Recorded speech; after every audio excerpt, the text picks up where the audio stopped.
श्री शिवाय नमस्तुभ्यम। दोस्तों, जैसा कि आप सब जानते हो, माघ मास का पवित्र महीना चल रहा है। दोस्तों, आपको बता दें कि एकादशी तिथि जो है मंगलवार की 6 फरवरी की है। तो मंगलवार की एकादशी तिथि पड़ रही है, जो कि इस दिन को बहुत ही खास एवं विशेष बनाती है।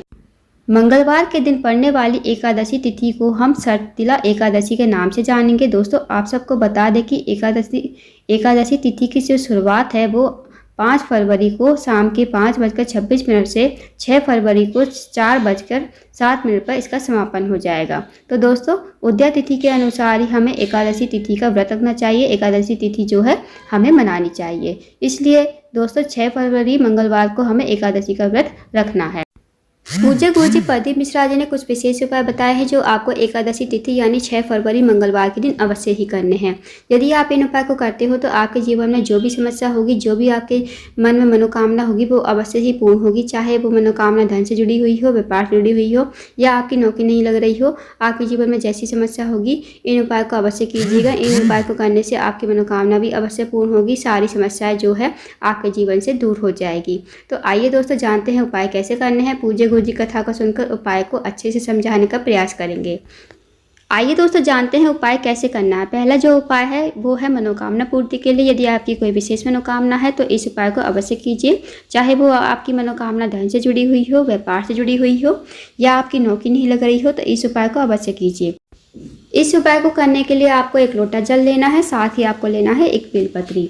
अब इन्हें लेकर आप चले जाइए शिव जी के मंदिर में। इस उपाय को प्रातःकाल के समय करना है। दोस्तों, शिव जी के मंदिर में जाकर सबसे पहले आपको 1 लोटा जल जो है आपको शिवलिंग के ऊपर धीरे धीरे समर्पित कर देना है। श्री शिवाय नमस्तुभ्यम कहते हुए, ओम नमः शिवाय का जाप करते हुए।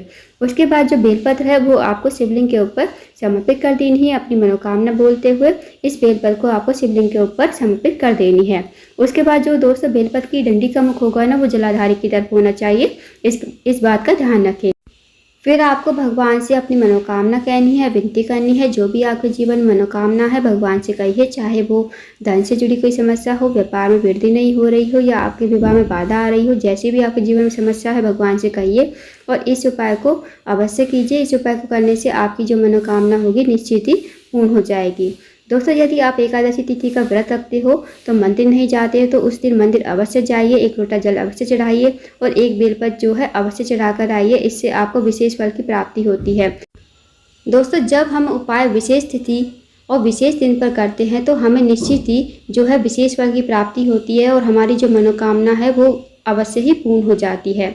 जैसे अमावस्या तिथि हो गई, एकादशी तिथि हो गई, या फिर प्रदोष हो गया, शिवरात्रि हो गई, या फिर सोमवार का दिन हो गया। अगर हम इन दिनों पर और इन विशेष दिनों पर उपाय करते हैं तो हमारी जो मनोकामना होगी वो बहुत जल्द पूर्ण होती है। तो दोस्तों, एकादशी तिथि के दिन आप लोग मंदिर जाइए और मंदिर जाकर 1 लोटा जल और 1 बेलपत्र जो है शिवलिंग के ऊपर अवश्य चढ़ा कर आइए। तो इस उपाय को अवश्य कीजिएगा। इस उपाय को करने से आपकी मनोकामना अवश्य ही पूर्ण होगी। अब जानते हैं दोस्तों अगले उपाय के बारे में। अगला जो उपाय है दोस्तों वो है, यदि आप किसी कार्य के लिए बाहर जाते हो, आपका कोई कार्य है अटका हुआ है, बहुत दिनों से पूर्ण नहीं हो रहा, या आपकी नौकरी नहीं लग रही है, या आपके विवाह में जो है बाधा आ रही है, या आपकी कोई विशेष मनोकामना है, आप चाहते हो कि मेरी ये मनोकामना है जो पूर्ण हो जाए, तो इस उपाय को अवश्य कीजिए। इस उपाय को करने के लिए आपको बस मात्र 5 कनेर के फूल लेने हैं। 5 कनेर के फूल दोस्तों पीले कलर के होते हैं और ये जो कनेर के फूल होते हैं ना, भगवान शिव को अति प्रिय होते हैं। तो ये आपको कहीं से भी मिल जाएंगे। आप इन फूलों को ले लीजिए, 5 कनेर के फूलों को। अब इस उपाय को आप सुबह भी कर सकते हो, शाम भी, जब भी आपके पास टाइम हो, सुबह से लेकर शाम तक इस उपाय को कर सकते हो। वैसे तो मंगलवार को पड़ रही है एकादशी तिथि, तो इस उपाय को सुबह कीजिए क्योंकि शाम के 4:07 तक है दोस्तों। तो इस उपाय को आप सुबह ही कीजिए मंगलवार के दिन। आपको क्या करना है, 5 फूलों को लेकर आपको शिव जी के मंदिर चले जाना है। सबसे पहले शिव जी के मंदिर पहुंचकर जो आपके पास 5 फूल हैं, अब ये फूल आपको जलाधारी पर ही 5 स्थानों पर समर्पित करना है। अब दोस्तों, आप सबको पता होगा कि शिव जी का जो पूरा परिवार होता है जलाधारी पर ही विराजमान होता है। अब जो सबसे पहला फूल है वो आपको गणेश जी के स्थान पर जलाधारी पर समर्पित करना है। जलाधारी का जो राइट हैंड साइड होगा ना, वहीं पर गणेश जी का स्थान होता है। तो वहाँ पर जो पहला फूल होगा आपको श्री शिवाय नमस्तुभ्यम कहते हुए गणेश जी के स्थान पर समर्पित कर देना है। उसके बाद जो फूल का खिला हुआ भाग होगा दोस्तों वो आपको शिवलिंग की तरफ रखना है। उसके बाद जो दूसरा फूल है वो आपको कार्तिक जी के स्थान पर जो जलाधारी का लेफ्ट हैंड साइड होगा उसी तरफ जो है कार्तिक जी का स्थान होता है, तो वहाँ पर आपको दूसरा फूल जो है समर्पित कर देना है। इसी तरह जो खिला हुआ भाग होगा वो आपको शिवलिंग की तरफ रखना है। अब जो तीसरा जो फूल है वो आपको माता अशोक सुंदी के स्थान पर, माता अशोक सुंदी जो है दोस्तों शिव जी की सबसे छोटी कन्या है, तो आपको श्री शिवाय नमस्तुभ्यम कहते हुए ये जो तीसरा फूल है माता अशोक सुंदी के स्थान पर समर्पित कर देना है। माता अशोक सुंदी का स्थान दोस्तों जलाधारी पर, जहाँ से जल बहकर नीचे गिरता है ना, वहाँ पर बीच में जलाधारी पर ही मोटी सी लाइन बनी होती है, वही माता अशोक सुंदी का स्थान होता है। तो वहाँ पर आपको तीसरा फूल जो है श्री शिवाय नमस्तुभ्यम कहते हुए समर्पित कर देना है। अब जो खिला हुआ भाग होगा वो शिवलिंग की तरफ ही होना चाहिए।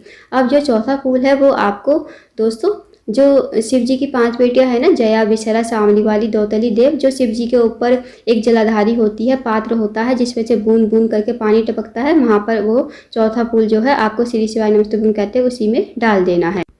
अब बच्चा दोस्तों पांचवा फूल। पांचवा फूल जो है, अब शिव जी का त्रिशूल होगा ना मंदिर में, आप देख लेना मंदिर में त्रिशूल होगा, तो वहाँ पर जो त्रिशूल की तीनों वो नोक निकलती है ना, वहाँ पर जो उनका मिड पॉइंट होता है, वहाँ पर आपको जो कनेर का फूल है बस आपको स्पर्श करवाना है श्री शिवाय नमस्तुभ्यम कहते हुए।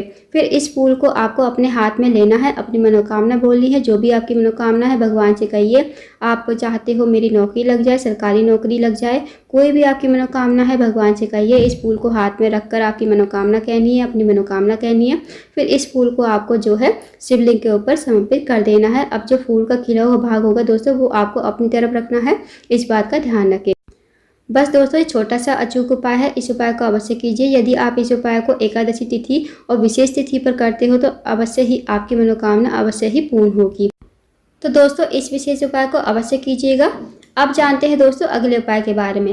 यदि दोस्तों आपके घर में कोई भी व्यक्ति जुआ खेलता है, मदिरा पान करता है या आपसे अपशब्द बोलता है, साथ ही कोई व्यक्ति आपका पैसा लेकर भाग गया है, आपने किसी व्यक्ति को पैसा दिया था, वो आपके पैसे लेकर भाग गया है, आपके पैसे जो है वापस नहीं कर रहा, इस उपाय को करने के लिए आपको दोस्तों 1 लोटा गंगा जल लेना है या आधा लोटा गंगा जल, जो मिल जाए आपको गंगा जल लेना है, जल नहीं लेना है, इस बात का ध्यान रखें।